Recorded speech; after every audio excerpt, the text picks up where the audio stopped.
2013 and the regular meeting of April 1st, 2013 are enclosed. What's the wish of the council? I'll make a motion to approve the minutes.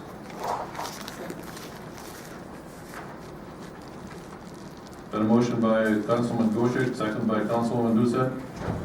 Approval of the minutes. Any discussion? All in favor say aye. Aye. Opposed, same sign. Motion carried. Approval of bills, Mr. Goshek. Turn to page 1. Does anyone have anything to discuss there? Page 2.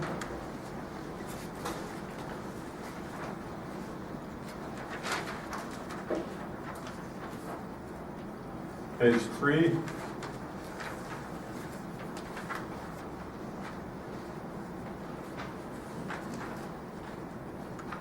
Page 4.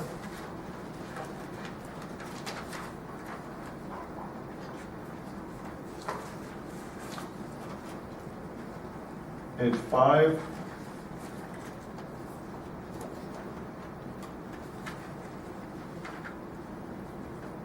Page 6.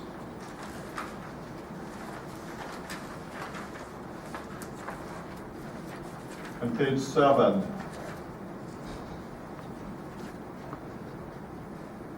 I'll make a motion to approve checks 85713 through 85828 totaling $354,057.50.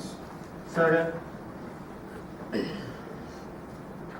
We got a motion by Councilman Goshek, second by Councilman Hafler for approval of bills and checks. Any discussion? All in favor say aye. Aye. Opposed, same sign. Motion carries. Awards, donation, presentations. We got a presentation from Camp Ripley.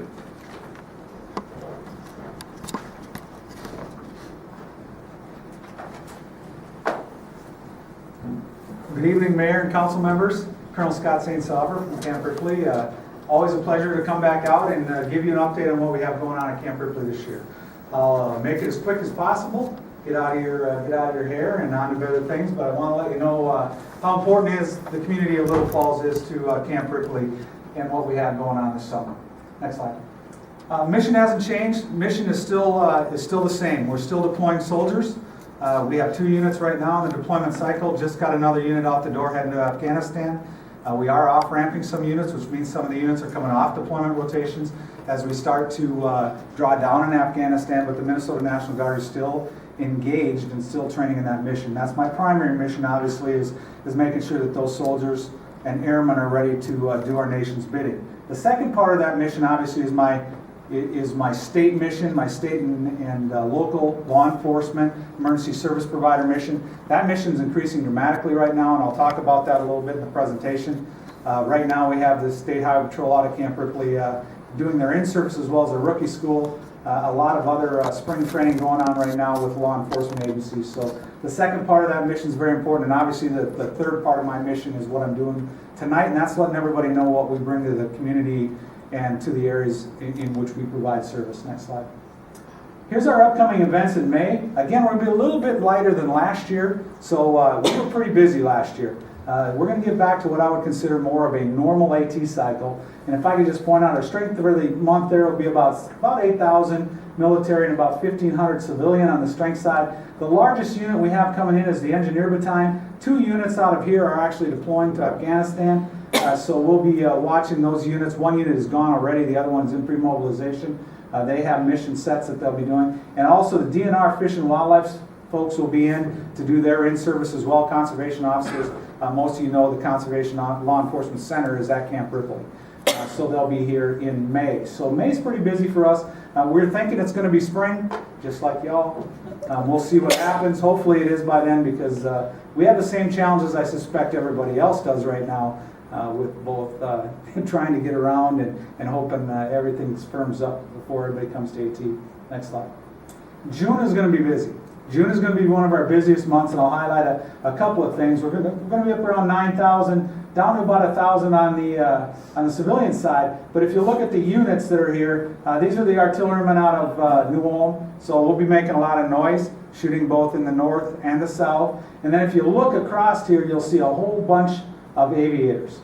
Okay, Combat Aviation Brigade is here. The aviation support units are here. There's a Marine Corps unit. This is a Marine flight that services fixed-wing aircraft and rotor-wing aircraft. So they'll be working with our helicopters. Most of you are aware that we have a brand new flight facility down in St. Cloud. That's where our Chinooks, our double-bladed helicopters are at, as well as our air ambulance companies. So they'll be flying up, and obviously they use the 371 corridor in Highway 10, and up they come, right up through here. And they'll be up here for about 2 weeks. A lot of their work will be done all around Camp Ripley, but a lot up in the northwest quadrant, up in the north as they do bucket training and other types of ongoing military training with their helicopters. So you can expect them to be around. At the same time, MnDOT will be in. MnDOT's becoming a very important partner of mine out of camp, and so obviously their snowplow training that's done in the fall is a big one, but they're coming more and more. And so we're going to see them along, and then DNR Parks and Trails, they have their in-service as well. So you can see along with all those units, we also have a lot of civilians training as well at camp. Next slide. July again is going to be a little bit down. This will be, of course, after the 4th when they all come in. I need to do artillery unit again, a lighter artillery unit, but this battalion right here is fielding all new brand new equipment. If you've been watching the roads the last month, you've seen a whole lot of heavy armored vehicles moving up and down the highways coming to camp. They've received all new equipment. All their Bradley fighting vehicles are brand new, and we're going to be getting ready to ship theirs out. The one thing that the war cycle has done for the Minnesota National Guard is all of our equipment, virtually all of our equipment has been modernized. Almost all of our equipment is up armored now. And that's the equipment that those soldiers need to train on for the future. So we'll be taking care of that equipment. And one unit here I'll point out, this unit here is coming here to do some mobilization training. They're out of the state of New Jersey. They need to do some fast water purification on the river. So they'll set up their water purification sites along the Mississippi River and do the training, because they don't get a lot of training on fast water river. And so they'll be out here getting ready to do their mission. And the first of our teen youth camps, we'll have a couple of teen youth camps. That's our soldiers and airmen's families and children, and they'll be out at camp at the same time, having a great time out at camp in the summer. Next slide. August, again, here's another artillery battalion, so we're not going to give you a break. We're going to shoot artillery throughout all those 3 months.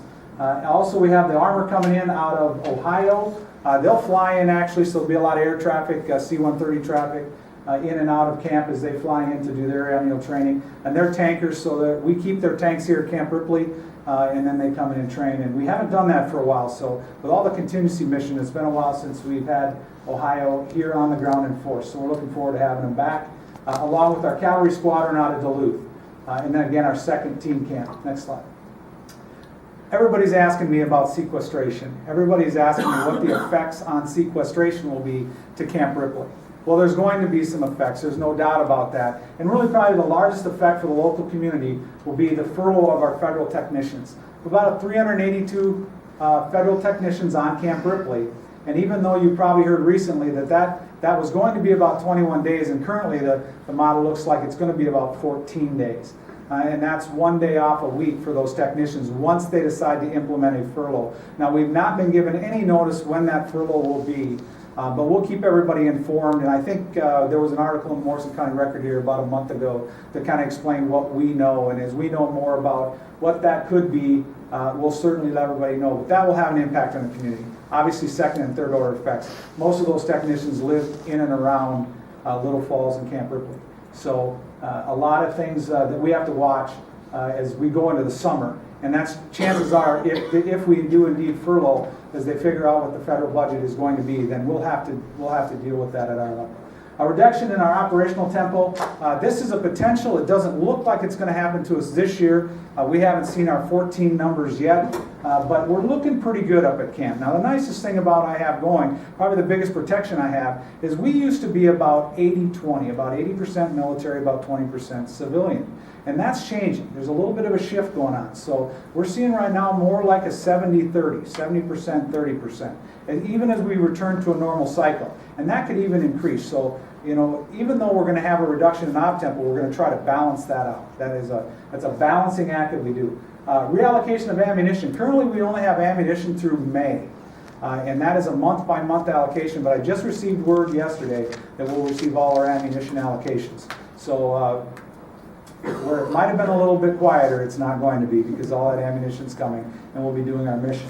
A reduction in military construction. Now, the nice thing about military construction, if you've been out of camp, is that we've done a lot of building over the last 10 years. So we have gotten a lot of our infrastructure already covered, and we're finishing some of that right now. Our ranges are well positioned into the next 10 to 15 years, and the projects that we have ongoing are already funded. So we're sitting in pretty good shape. They're in a design stage, but we are looking in the future at pretty much maintaining for the next few years as we go through this round of whatever comes in the future. So we expect to maintain our services, and that's about it. Now, this one has really been a tough one. Our support to local civil activities has been diminished, no doubt about it. You've noticed probably nationwide there's no flyovers right now of our military aircraft. It doesn't matter if it's a NASCAR race, it doesn't matter if it's a baseball game or a local event. All of our flyovers have been has been stopped right now until the budget situation's figured out. So these are some potential effects, and all of these obviously have an effect on the community. So, next slide. Economic impact. Our numbers are good. Our numbers are solid. They're right where I want them to be, and they're right where in the band where we project them at. I always highlight the military retirees. That's a big number for us, obviously, in the local area. I like to keep the local contracts. That's money spent here in the communities. I like to keep that number above $2.5 million a year, and so we're always looking and watching that number as an indicator. And we had a pretty good year last year. Now, my band there is about $2.5 to $3 million in the local economy. That's what we want to be putting back in the local economy every year, because that's direct impact. We didn't do very good on Army compatible use buffer. We got zeroed out on the federal side. We're reevaluating that right now. Obviously, that's caught up as well in the federal budget funding. But I'm also a realist in that we're ready to go. We have a lot of willing landowners. I'll talk about that for just a second here in a little bit. So we're doing very well. We're very solid, and our numbers, our preliminary numbers in the next year are looking okay. So that number is pretty, if you've been around a while, that's a pretty solid number for us, somewhere around 300 million if you take that money twice in the community. Next slide. A couple of new ranges we have at Camp Ripley that just opened up. Our emergency vehicle operator course, which is a 4.8 mile course that was built by the state of Minnesota. It was bonded by the legislature, built and run by the Department of Public Safety, Department of Public Safety and the Department of Military Affairs. Now, the neat part about this track, if you have not seen it, I certainly invite you to come out and see it, but the law enforcement community is already using these skills pad right here, allow them to do the high-speed skidding and crashing and whatever things that protect our law enforcement agencies on the road. But this is all asphalt. This looks like, concrete, like an interstate, and this is lit. Then you get into, this is gravel roads, this is asphalted roads through the country roads, traffic stops. And an interesting thing for the military is I'm going to start using this for driver's training. And one of the reasons we're going to start using it is we realized when they asked us how the military could use this, for years we've been training our young drivers by taking them downrange at Camp Ripley, letting them drive 25 on gravel, and then putting them on a highway, sending them back to Moorhead. And now that we have this facility, we can put them on an actual highway, and we can actually test them because our vehicles have changed. We went from Jeeps, when I'm a little older than the average Joe, up to Humvees, and now to up armored Humvees. Very, very heavy vehicles.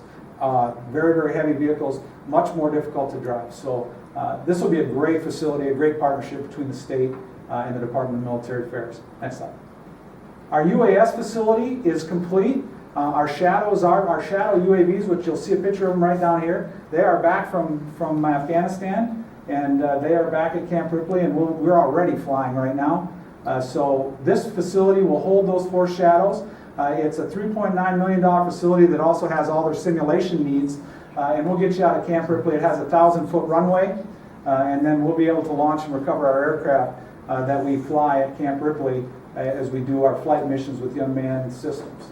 Next slide. Our cantonment area, our education center, $19 million state project.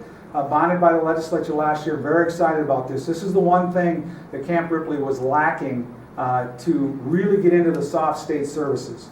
And what I mean by that is classroom training for state agencies.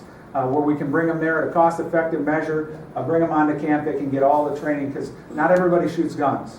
And this is a great facility. So with this will come about 40 to 48 hotel rooms. We're not sure yet. We're still in the design build stage right now. But it'll have a 400-seat dining facility, and that is a thing that I've been lacking a lot at camp. And that's not 400 a day. That's 400 an hour.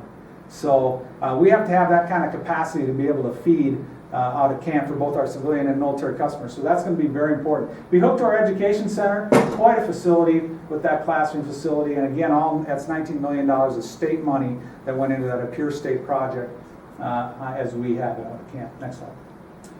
The DEED UAS initiative. In response to the FAA Modernization and Reform Act, President Obama mandated the FAA would be allowing UAVs in the national airspace by 2015. That's a federal law. Now, currently, the FAA is seeking to create 6 test sites in the United States to validate the UAS systems prior to opening UAS flight in the national airspace.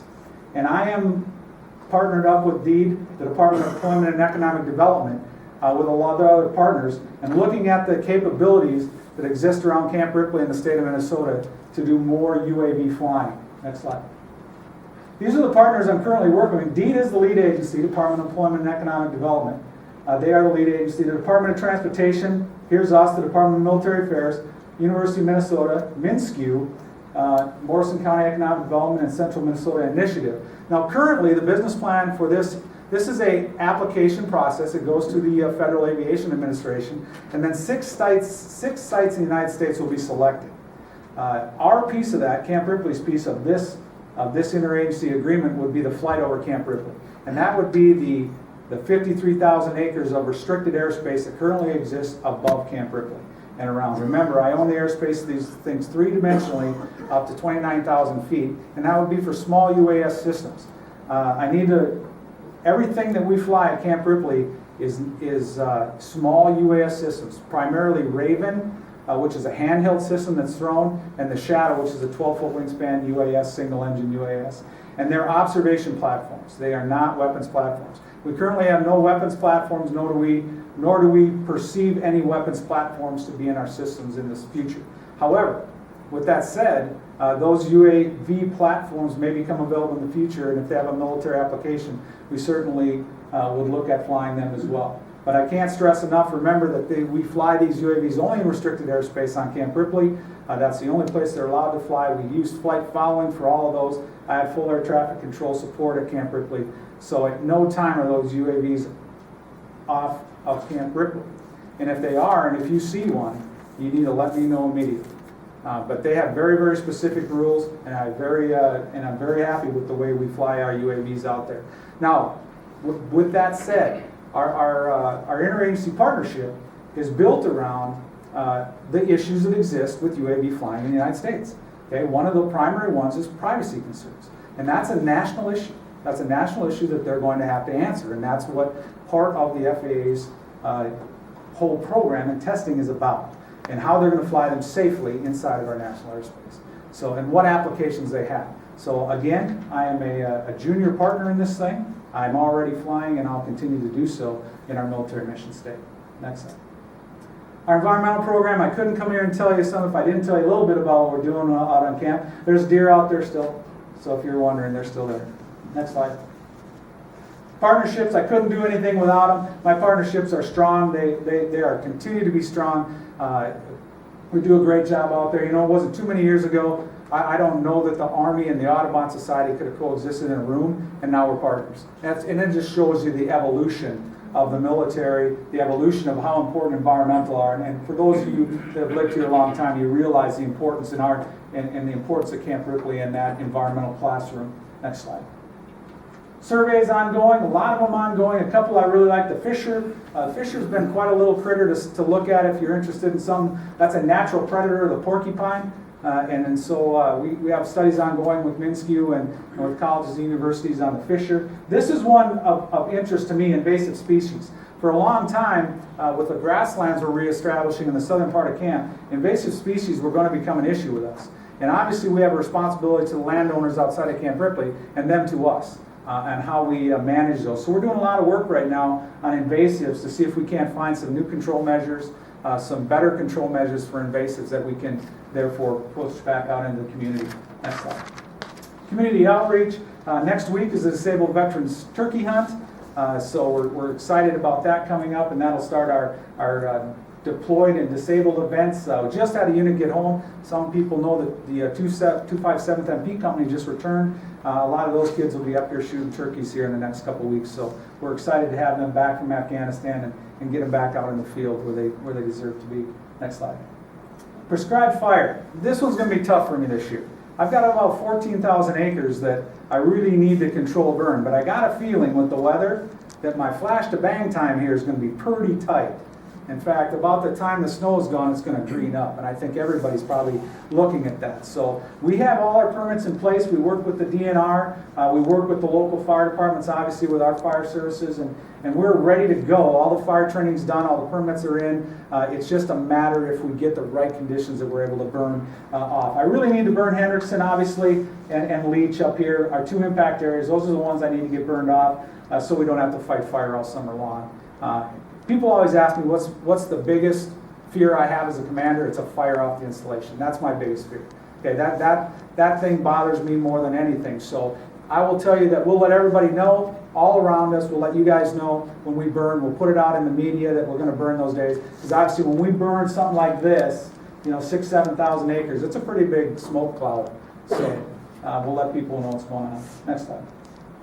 ACUB. I mentioned ACUB. We got zeroed out on the federal side this year. However, we do believe there's a potential for some year-end money, but we did get 1.45 marked in the Lessard Outdoor Heritage Council.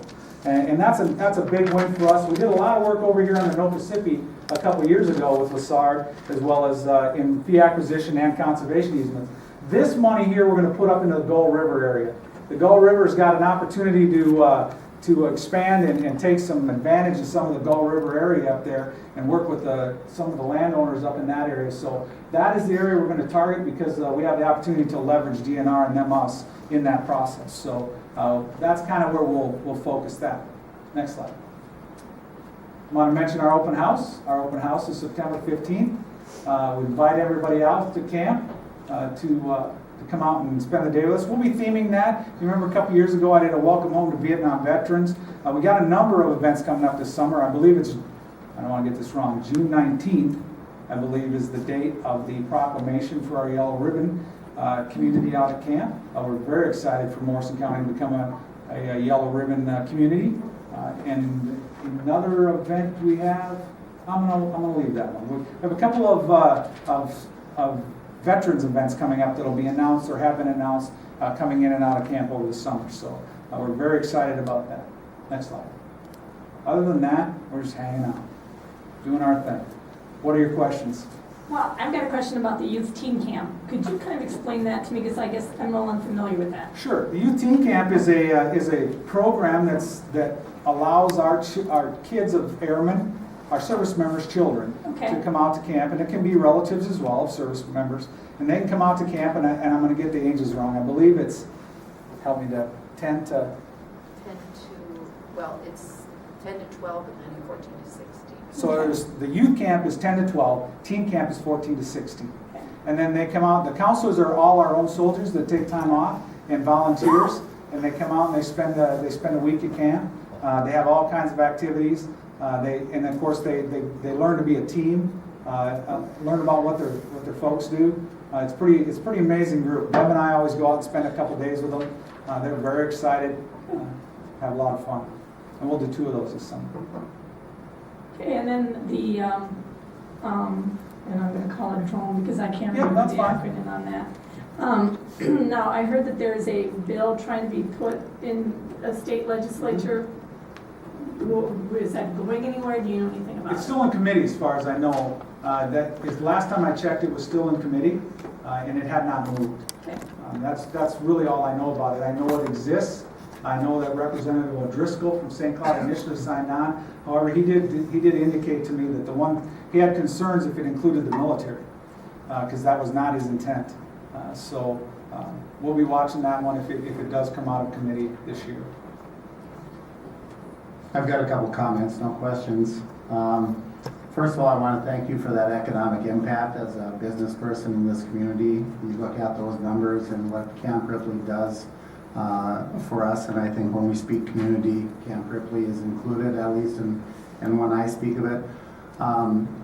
You know, I had some consternation when Colonel Weaver left because of some of the things he did with in the community. I think you've kept up that trend.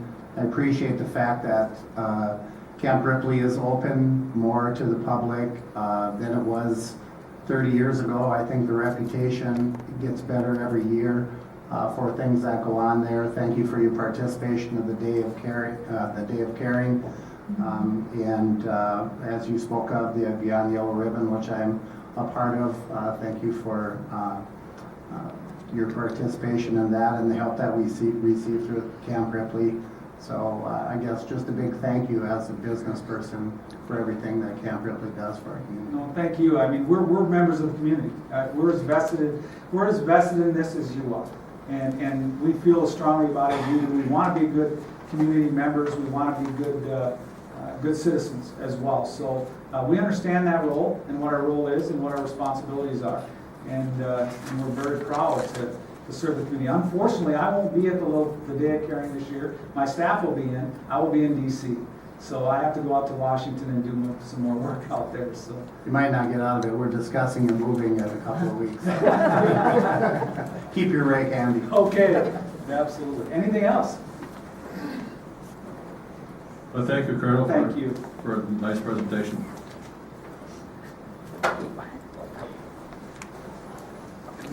We'll go on to the consent agenda. Consent agenda consists of the annual control report, March 2013 received, application for exempt permit raffle, June 16, 2013 approved, consumer confidence report 2012 water treatment facility received, display of fireworks license, Protechnic display incorporated Little Falls Convention and Visitors Bureau for the Dam Festival for June 15, 2013 approved, fire department reports March 2013 received, Housing and Redevelopment Authority minutes, March 2013 received. Investment recap, March 31st, 2013 received. Police Department report, February 2013 received. Public Works Committee report, March 2013 received. Sister City Committee minutes, March 2013 received. Solicitor license, 1 year, Kyle Walters of Charter Communications Operating LLC, approved. Wastewater Treatment Facility report, February 2013 received. Water Treatment Facility report, March 2013 received. Anyone you want to discuss or talk about? What's the wish of the council? I'll make a motion to approve the consent agenda. Second. Got a motion by Councilman Goshek, second by Mayor Van Riesinghem to approve the consent agenda. Any discussion? All in favor say aye. Aye. Opposed, same sign. Motion carried. No public hearings, letting.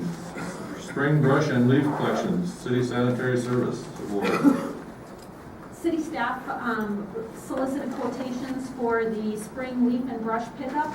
The low bid was City Cemetery Commercial at $2,600. The other bid we received was from Bob Lemire Roll-Off Refuse and Recycling at $2,700.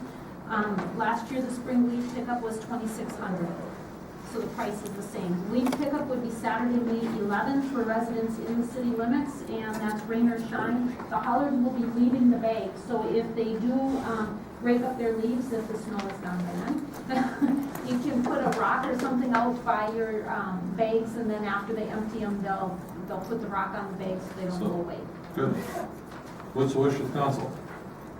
Mr. President, make a motion to approve the low quote of $2,600 to City Sanitary for spring brush and leaf collection. Second.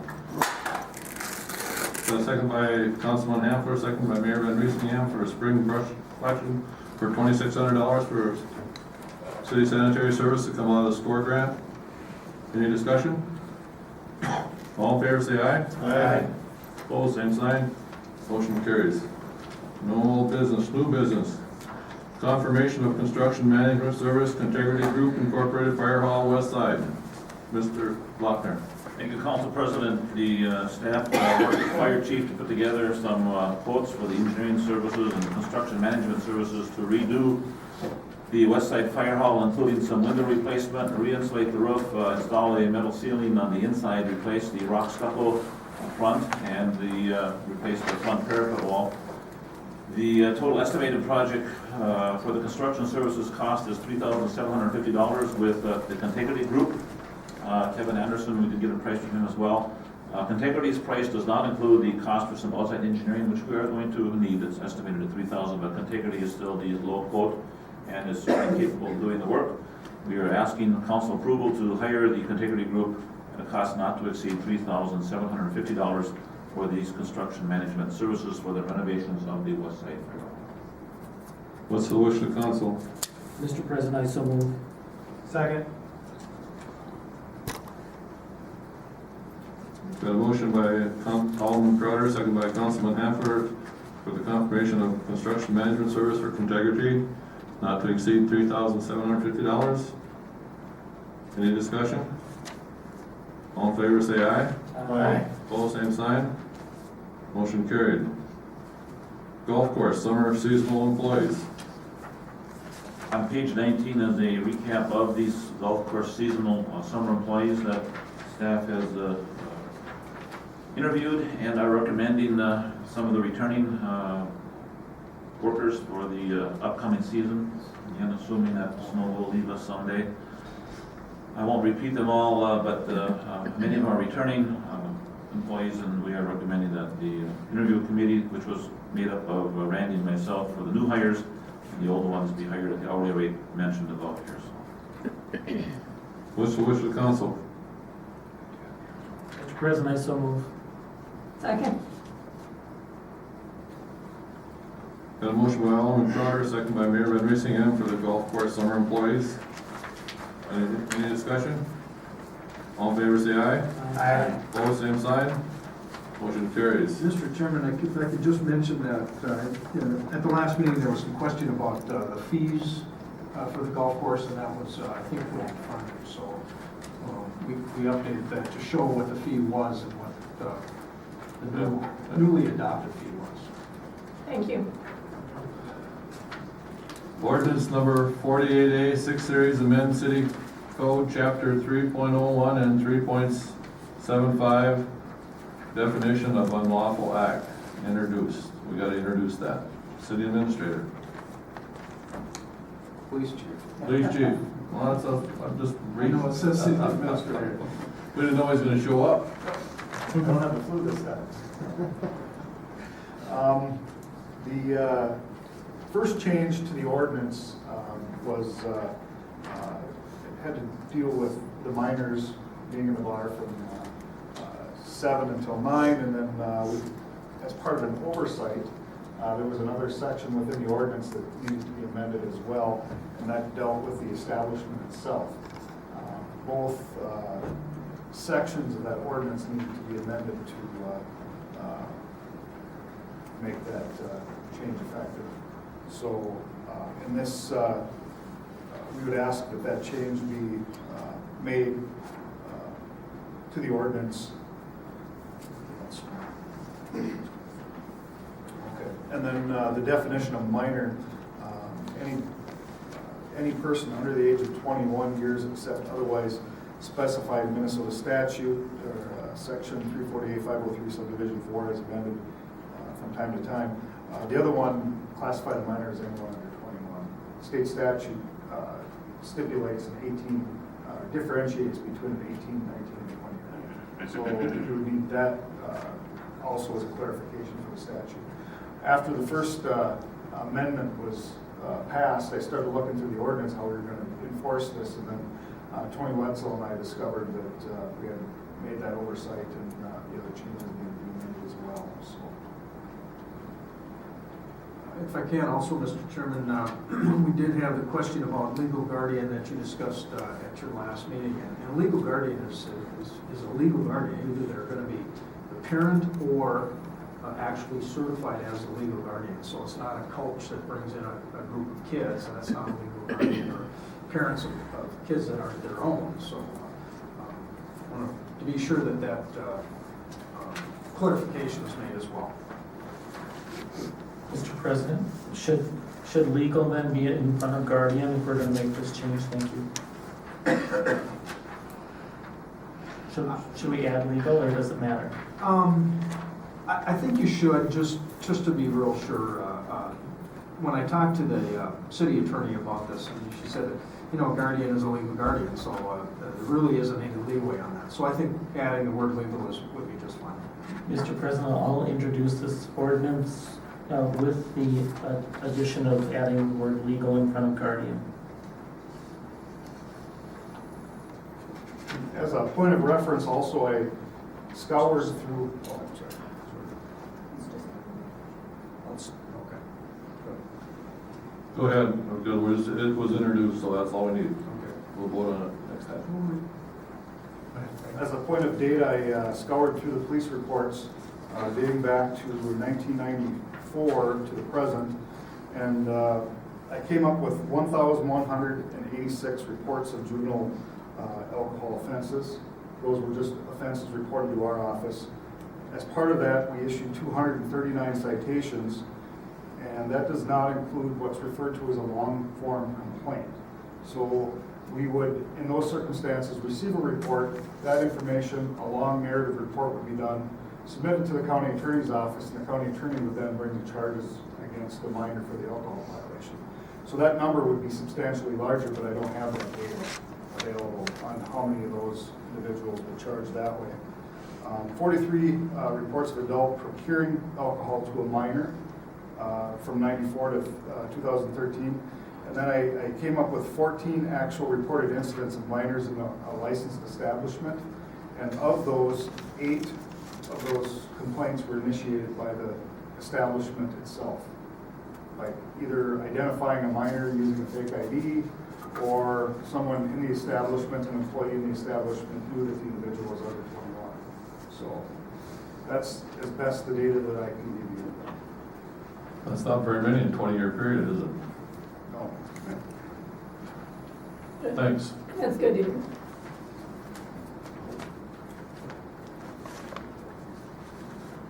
Planning Commission recommendations, variance request. Country Inn and Suites. Thank you, Council President. The Planning Commission held 2 public hearings officially. The first public hearing started in February, was extended to March, and that dealt with 2 variance requests for setback variances. And then at our April meeting, we had a variance request for a front yard setback. The first variance would allow a rear yard of 15 feet instead of the 40-foot required for the existing structure. The second variance would allow a 30-foot setback instead of 40 for the proposed 21-room addition to the current structure. And that is the reason for the request is Country Inn Suites wants to add 21 rooms to the existing structure just to the north of the existing structure. The third variance request is to decrease the front yard setback from 58 to 50 with the proposed 38-foot high 21-room addition. Typically, a 50-foot front yard setback is all that is required unless the structure is higher than 30 feet. And for each foot that's higher than 30 feet, it has to be set back an additional foot. That's where the 58 came from, because the building is 38 feet high. The Planning Commission is recommending to allow these variances because we have allowed them in the past for other business establishments to the south of the Country Inn and Suites. Because the freeway came in after the land was platted, it would be very difficult to make the land sellable and worthy. Therefore, they have granted previous variances to the south of the Country Inn and Suites, and that is in your findings of fact, if you look at the findings of fact for this recommendation. So with that, the Planning Commission is recommending approval to grant these 3 variances with the condition that a 4-foot privacy fence be installed on the east side between the new addition and the property owner to the east. So that was a request from that property owner, so that in particular animals and humans don't go and wander and do their thing off to the side in the evening. So a fence is going to be required, and he has agreed to this. To the north, you mean? To the north of 3rd Avenue, but on the east side of the proposed addition, where the pine trees are. Go up in that neck of the woods. So with that, the Planning Commission is recommending approval, and along with the findings of fact, which is attached. What's the wish of the council? Mr. President, I so move. Second.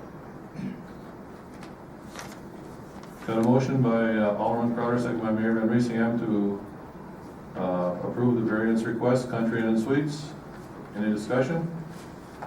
All in favor, say aye. Aye. Opposed, same sign. Motion carried. Rezone request, First Lutheran Church. Jerry.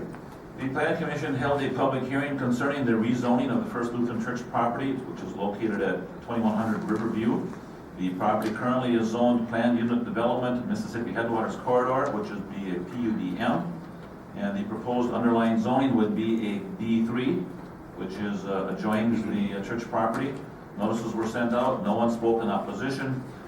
Also at the, for the variances, no one spoke in opposition to the variances, I forgot to mention that earlier, but just so you know. No one spoke in opposition to the proposed underlying zoning of a B3 for the First Lutheran Church. Planning Commission is recommending approval of the rezoning request from a PUD-M, Planned Unit Development Mississippi Headwaters Corridor, to a PUD D3. The Mississippi Headwaters Corridor designation does not have to be on the church property. By their own definitions from the Mississippi Headwaters Board, therefore we were taking that designation away because it's on the east side of the road. It's a public road, it automatically, it doesn't have to be there. So that was part of that public hearing. What's the wish of the council? Mr. President, I move that we accept the recommendations of the Planning Commission. Second. Got a motion by Mayor Van Riesingham, second by Councilwoman Doucette to rezone request from First Lutheran Church. Any discussion? All in favor, say aye. Aye. Opposed, same sign. Motion carried. Sister City Committee recommendation, bylaws. Mr. President, as I reviewed those materials, I came to that part of the participation, and I believe based upon what is written there, I feel that we should table this issue pending review by the Sister City Committee to verify and clarify exactly what they mean by those statements. So that's a motion to Table? Second.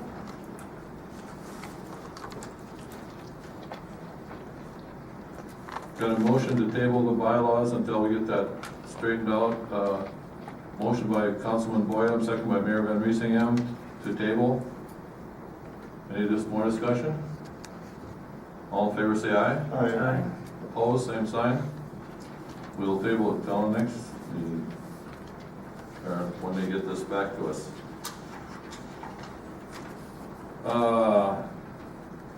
Next item of business is the reimbursement of cell phone of $25 to certain employees and get rid of the city cell phones, which would save the city approximately about $5,000 annually. Right, as I indicated in my memo, what is becoming more common amongst cities is that rather than employees carrying two cell phones, because they'll have their own cell phone and a city paid for cell phone, rather than carrying two, to give the city the opportunity to call that personal cell phone, cities are paying a small stipend to those employees.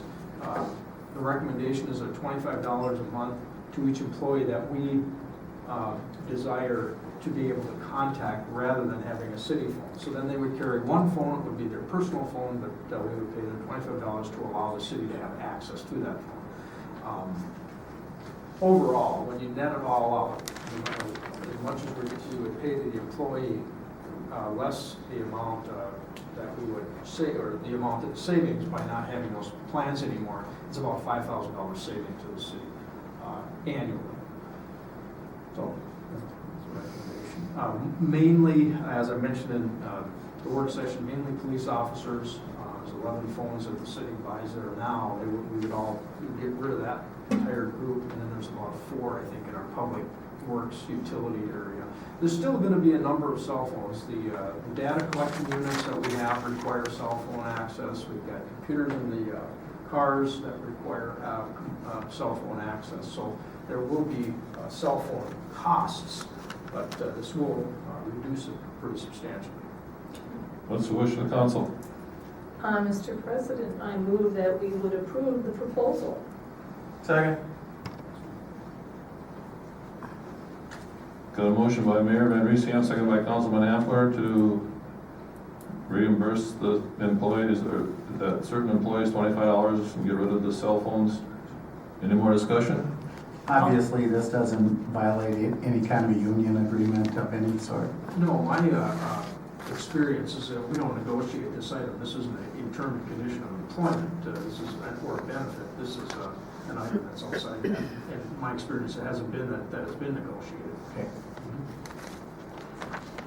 How much do we pay out every year for, let's say, $5,000 a year on this?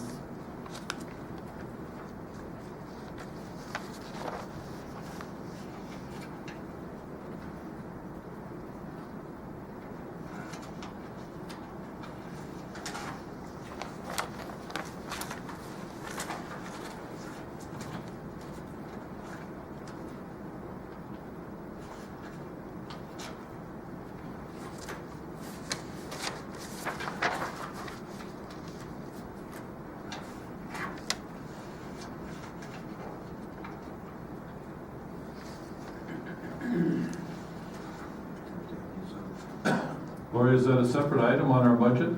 Well, no, it comes under communications, so I mean, some goes to the police department, some goes to public works, some goes to So- water, so- some so goes you to can't- parks. so I can't do it by Split up, zero. Yeah, no, it goes and we pay them at different times, so,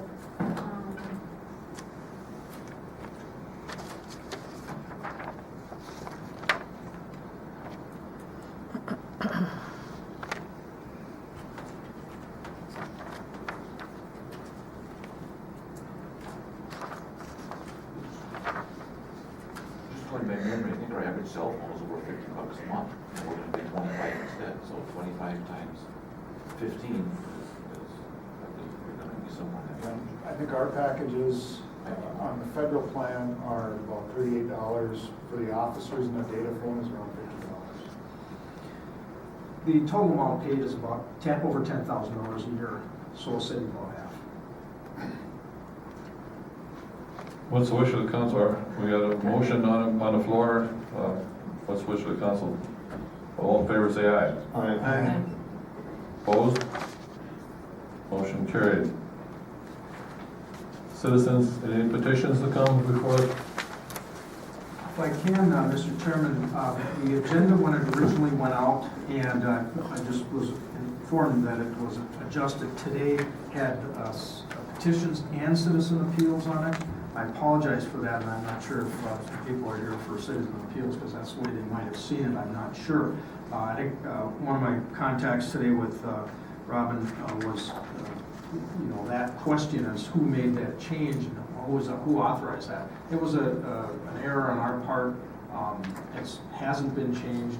We just picked up an old agenda, and it was carried forward, so I apologize for that confusion. Nobody's perfect.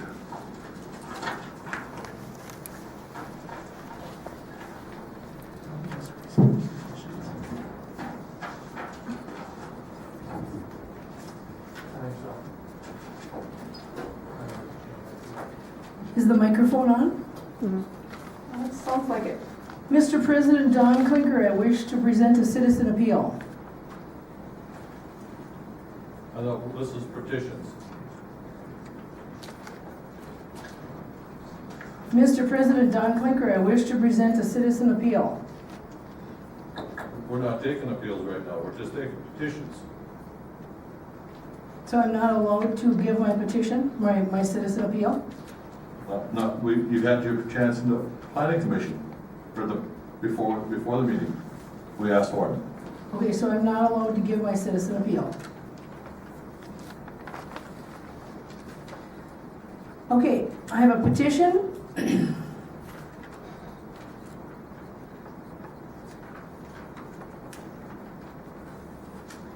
We, the undersigned residents of the city of Little Falls, Morrison County, Minnesota, respectfully petition the city council to show where the HPC committee minutes reflect the discussion of planning the 2013 planned activities. Dan Opatz told the council that these activities were discussed at an HPC meeting. I have attended every meeting and record, and this was never discussed during any HPC meeting. Chris Von Berg of the Convention and Visitors Bureau asked who planned these activities at the HPC meeting on 3/4/13. She never got an answer.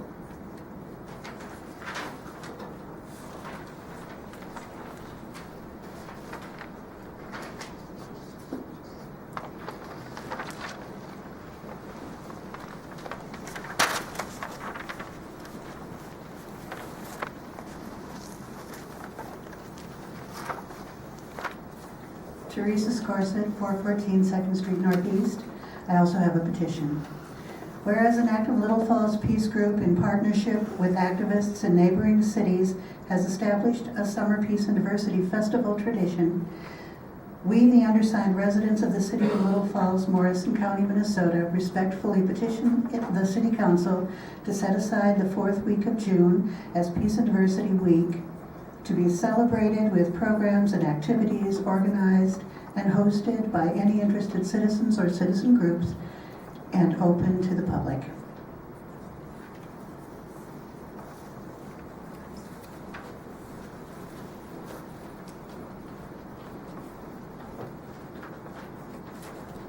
Council have anything? Anybody want to report? Mayor or Dan? A few things. I will not be in attendance at your next meeting. Remember, it's 3 weeks until the next meeting. We had five Mondays in April, so it's a little longer period of time between council meetings this time. I will not be there. The EDA met late this afternoon and approved the construction agreement for the fiber optic construction that CTC will be performing this summer. They'd like to get going as soon as they can.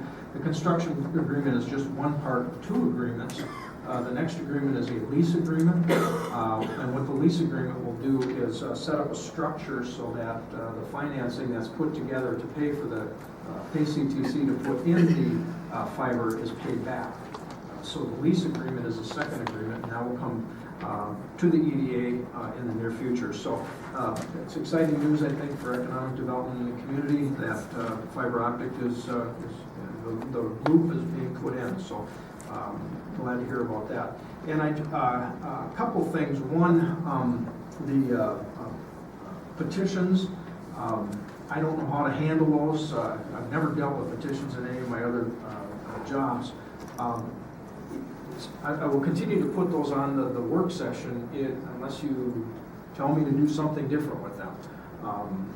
We get them. We had been criticized in the past that we weren't tending to the questions or the issues that were brought up, so I bring them back to you and tell me what you'd like to do. Yet the other petition this evening, we talked about one petition, and then I got a little sidetracked on another topic. I apologize if I offended anybody. But the other petition was a drone study in the community, so we didn't deal with that one at the work session, so I don't know how you'd like to handle those. And then also you saw a letter that was addressed to the City Council from Robin Hensel and Teresa Scorset regarding requesting opportunity to make a presentation in the near future during an official City Council meeting equal to the time afforded to the presentation by Colonel St. Sauver of Camp Ripley on today's date in order to respond to items in this presentation. So I don't know how you'd like me to handle that. It was addressed to you. Like I've said in the past, generally when the public or residents want something on an agenda, I'll put it on an agenda. So I will plan to put this on an agenda at some point. I think the Colonel got about 20 or 25 minutes this evening, unless you direct me somehow differently. It was addressed to you. So I don't know how the 2 things. I got a question as far as how would you like to handle in the future petitions, and how would you like me to handle this particular request? Well, I don't know about answering what the Colonel had to say. I don't think that there's any need for them to have a discussion of what he said to us. He's not here to defend himself so I think what he does just gives for the benefit of the people of Little Falls. So there's no need, in my estimation, for them to have a response. Well, and I know that Camp Ripley, in the 30 years that I've been involved in community, Camp Ripley has come here every year. I believe every year, maybe on record, maybe they missed 1 or 2 or 3. But they've come every year and they've done an update on what they're doing out at camp, how it does affect, the civilian aspect of it, which here in Little Falls. But even that, the economic impact and that it has on us. Camp Ripley's been around this community for a very long time, and I know that, Teresa and Robin, that you've got some concerns about the droids and, did I say that right? Droids and drones? Kind of the same thing. And they're really, like all of us, we've got a lot of questions about these things, but there again, a lot of this stuff is coming from a federal level. The president has issued these decrees. We need to go up to that level if we can get there, and talk to the federal government and tell them we don't want these things if that's the case. But here locally, we're kicking the FFA and Camp Ripley's got their airspace, and they're saying they're not going to come in our space. All these things. At this point, I really don't feel there's anything this council. And I think we've said repeatedly that we can do about this, if there were, I believe that each and every one of us would step forward and do that. And to sit and kind of, discuss, that probably that would be the issue you might want to discuss with the Colonel's presentation tonight. But there was a lot of good things on there. And a lot of the things that they add to the value of our community and have for many, many, many years. I've worked extremely close with Camp Ripley when it comes to events and people coming here and training, and the value it has to our hotels and motels in the area, and to Coburn's, and everybody is impacted by them. And if you can address one thing about what he said today, we need to look at the whole picture, which he gave. And the benefit that they give to our community. I would say, if I could comment on this, I would say that every time somebody comes and does a presentation to us, are we going to offer to the public to come and counterpoint, whether it's Camp Ripley or Sister City or anybody else comes in presentation? I don't think that is something that should come before the board. And it should be up to us what's put on the agenda. Well, if It's we our were here to meeting. host a debate on what camp's got going on out there, sounds a little ridiculous to me, but whatever. Is it the consensus then that this should not be put on the agenda? Right. That's correct. But I think people should, I think we have to be a little bit, don't we have to be careful that we allow everyone to do a presentation as long as it has some bearing on our community? Do we have the right to tell someone, no, they can't make a presentation? I think that if I can, Mr. Chairman, I think that the city council can control its agenda. I have been putting it together, obviously, and as I said at the beginning of this discussion, generally when people come to me and ask for something to be on the agenda, I put it on the agenda. I mean, this one is a little bit different, and it came today, and it's current, and it's right there, and so I'm just asking for direction. I think that the public in general should have an opportunity to address their council. I've always felt that, but this one was just a little different than what I've seen in the past. Well, and I don't know if the request is for a presentation versus a debate on what was said tonight. Yeah, I didn't mean to. I wasn't talking about that issue. I just thought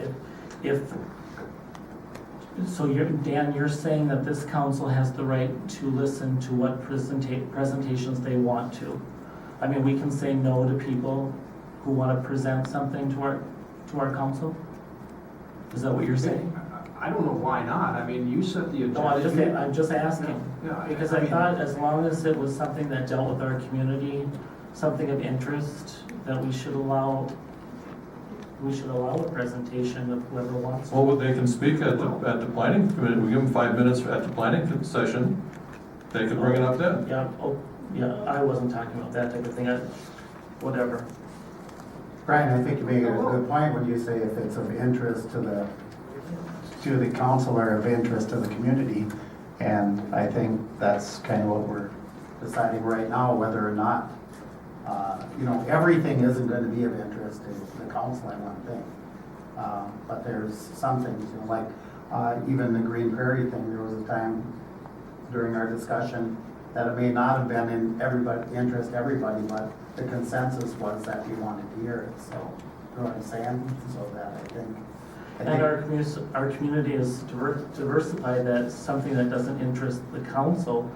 There are people in our community that might be interested in something that does involve our community and doesn't interest us. Well, if it's to the benefit of the, but I can't see someone telling us what, No. what Camp Ripley said, I agree with you. but I mean, if it's something important, then I can see it, but not the way it was tonight. City council meetings are not necessarily town hall meetings. Town hall meetings can go on for hours and hours and hours with pros and cons of a variety of topics. We're interested in doing city business relative to the appropriate, efficient delivery of city services. And that's the primary purpose of why we're here. May I ask a question? Sure. What did Colonel St. Sauver's presentation have to do with the delivery of city services? Good question. I'd like an answer to that as well. And if I can, I mean, one of my calls with Robin today was that exact question and wondering why this was on the agenda. It goes on the agenda every year. It's been, it was in They Brady give for it 23 to every years. town around the area and every county commissioners. And they may be required to do that. And that was the question as far as this, what is the service delivery to the city on this? But remember, your policy related to resolutions. It didn't relate to whatever is on the agenda. And that's what I tried to explain. And if you don't want some of the things that are on this agenda, then tell me. You run the city. I had to have that discussion with Robin last week. And unfortunately, I had to get a little loud with it, and I apologize for that. But I don't run this city. You run the city. You tell me what you want on the agenda. You tell me what you don't want on the agenda. You tell me what you want to research or don't want to research, or staff to research. I don't run this town. You do. I work for all of you, and I apologize for when I got a little more emotional than I wanted to earlier tonight, and I apologize if I offended anyone on this council, including Alderman Crowder. I apologize, but I'm just seeing that there's this point that I'm running this city, and I don't run the city. You run it. Well, we've been elected by the majority of the voters to make those decisions, and that's what we're doing. And, the voters have the right to get us out of here if they don't think we're doing it right, so. Yes, I think we discussed it enough. From my standpoint, if a majority of you don't like what I'm doing, I just drive north. Well, and in defense of Camp Ripley, because they are so close, all the activities, all the people coming in, it impacts the citizens of the community, whether it's a fire that, it's gonna smoke is gonna affect us. So they're get that information out because there's gonna be noise that's gonna affect us. There's gonna be the fire. There's gonna be lots of people kind of going back and forth. Those snow plows that train out of camp, they come right through our community and they turn on the streets and the roads. And I get tons of calls, people wondering what's the snow plows out for in, September or August, and they may never go out. But, so those things, that's why he's here. He's letting us know as a community, this is how Camp Ripley is going to impact your community this year. This is how it impacted your community last year. And like I said, they've been doing it for years and years, and every council before us has done it. Every small and large community around us, they do it when it's connected to Camp Ripley. I'll entertain a motion to adjourn. President, John, I just have a couple things I wanted to say. I have one thing to say too. Do you want to go first? Yeah, I enjoyed the presentation. It took away some worries about drones flying over Little Falls when I can hear from the colonel from Camp Ripley who says they do not have armed drones. They don't take drones off from Camp Ripley. That's not their policy. The FFA hasn't approved that. The FFA is in control of that.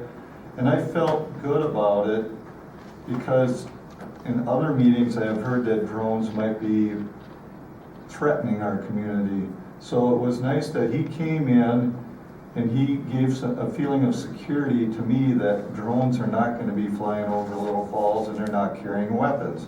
So that's beneficial to this community. The economic impact that the Colonel talked about, that is beneficial.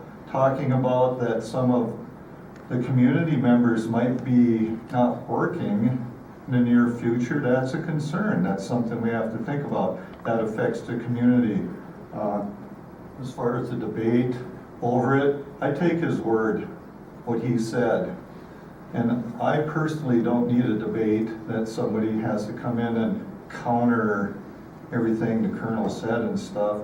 I take him for his word, and I have to trust him with that, and I enjoyed his presentation. We also heard a presentation from Larson Boats. We heard a presentation from the ethanol plant. We heard a presentation from the hospital over the years. These are major employers in the area, and they enhance their community in a variety of ways, which, because of that enhancement, allows us to better deliver city services. So if it's a commercial establishment, if money's involved, you're happy to give them a half hour. But if it's a matter of citizen concerns and viewpoint, you just don't want to know? Adjourn. Mr. Carter? But I need to correct Frank, or at least we both heard opposite things.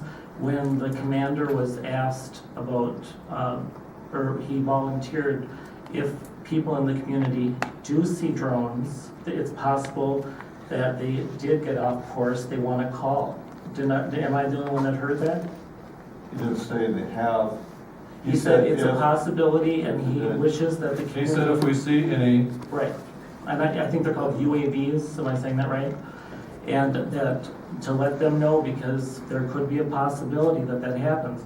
Well, anyway, I just want to talk about, during the work session, I was criticized for calling our city administrator for issues that I had. I do get many calls from the community of Little Falls. Today there was a tragedy out in Boston with the marathon. There's so many crazy things happening in our country. I'm just wondering, and this is one of the calls that I made to Dan today, I was wondering if we should look into possible video system throughout City Hall to protect the employees and the general public. That was one of my calls to Dan. Dan, I'm sorry I offended you and bothered you for that information. I already And then apologize. also, I also called because of the old Dodge dealership on the west side. There's many unlicensed vehicles. It's getting very dumpy, and there's rodents over there. And so I called Dan. I'm used to working with the city administrator that wants the council to call. And that's an issue that he's going to check into also. And then I did have a constituent that is concerned about during the planning and zoning, there was a piece of property that was supposed to have special requirements to exist, and that's not happening. So that's another reason why I called Dan, our city administrator. I wouldn't know who else to call if I couldn't call Dan. So I apologize if I offended you calling you twice today. If I could, You did mention that you also talked about the conditional use permit on the property across the street too. Yep, I called you twice, yep. Mr. President, if I could comment, the message that I received during that time was that not one of us, it's not that we couldn't call, but it's not that we could ask or direct them to do something, that we had to do that as a council. That's the understanding I got. So I just want to clarify that. If I can, does the council want me to look at security cameras and call them surveillance cameras this afternoon, or security cameras? Do you want me to do some checking on security cameras for City Hall?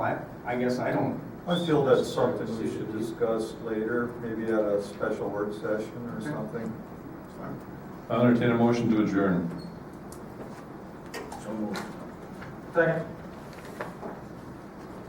Got a motion by Councilman Boyum, second by Councilman Appler to adjourn. All in favor, say aye. Aye. Opposed? Or adjourned.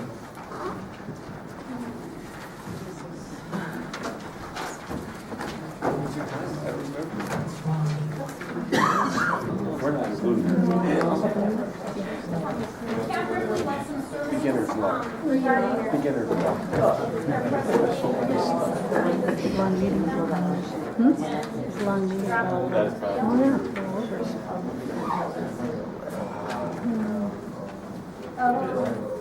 I like these pants. Yeah, they look like linen. Really? I don't think so. Oh, yeah. It's our favorite store.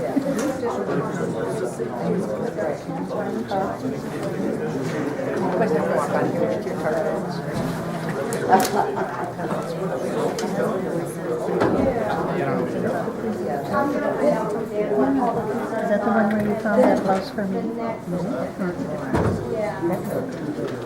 Well, that was good.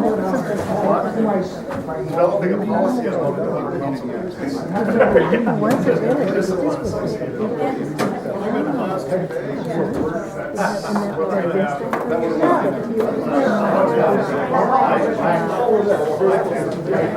Yeah, you know how to shop. Those girls, I wish we could get some of these issues taken. Troy, They're gonna get taken care of, all right? That they are. I realize that. I wish we could do something. We got to keep hammering on a state level and kind of. And I've already talked to Rick Moulton. I talked to Risha, I talked to John Ward. So, you know, talk to these people. You know, they got to hear us eventually. Because at this point, they're not essentially citizens of the United States. Yeah. Nice seeing you. Good to see you too. Thank you.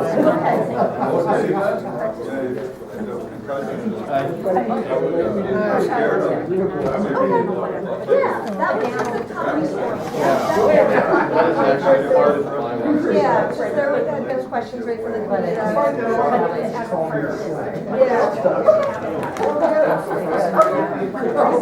I'll talk with Danny and let me know what you got. Let me know all the questions and then I'll. You wasn't here when I made the note. No.